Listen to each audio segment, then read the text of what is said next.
First thing we want to do is we want to cut out the strings that we're tying the legs together. First thing you want to do is you want to go through the leg straight down into the thigh. Put your thumb inside and your thigh will open up. Just run your knife. It should naturally open. So we're just going to rest that on that side. I'm going to do the same thing, but I like to turn it because I like to work this way so you can see.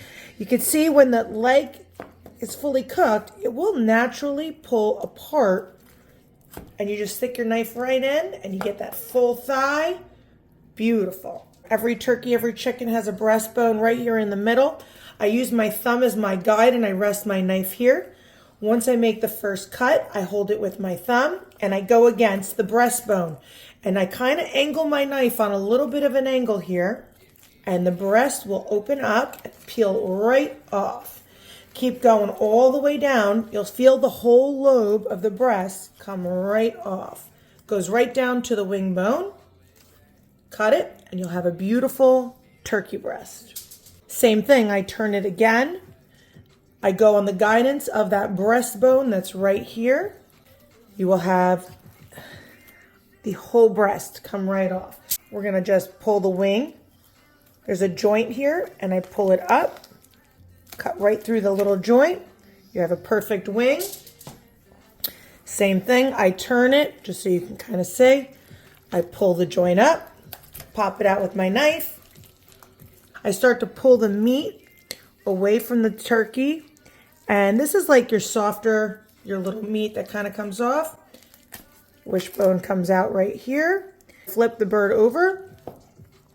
And we're gonna go for the oysters. The oysters are on the back of the turkey. Look at that, all that sweet meat in the back.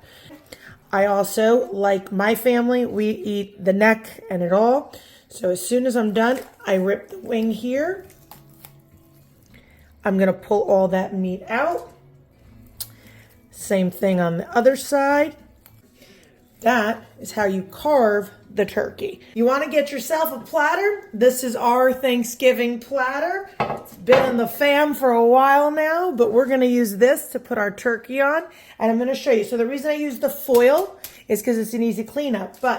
So leg, thigh, you're going to come straight down. You'll feel that there's a joint in here.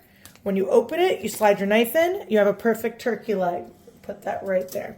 Now, the thigh has a bone that runs long ways through it.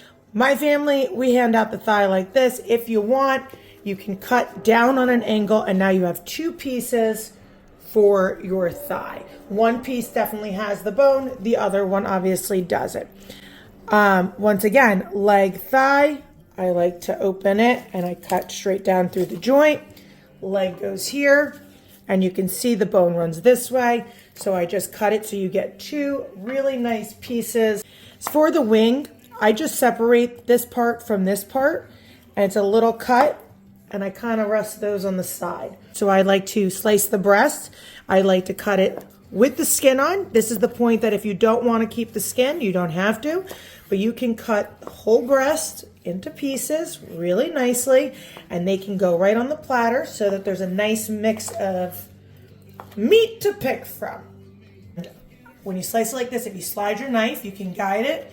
You can take the whole lobe, put it right on your platter. But this is like that real tender, sweet meat, I call it, that comes off the back, but it ain't going to waste. And then this, I kind of rest right in the middle. So once your bird is all carved and on a beautiful platter, the bottom of your turkey pan is going to have all that deliciousness.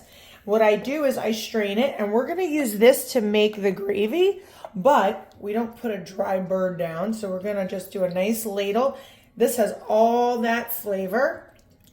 Some flaky sea salt, pepper, and now if you have some rosemary, some thyme, or even some fresh parsley, you can do some lemons, you garnish. But there's your perfect carved turkey on your platter.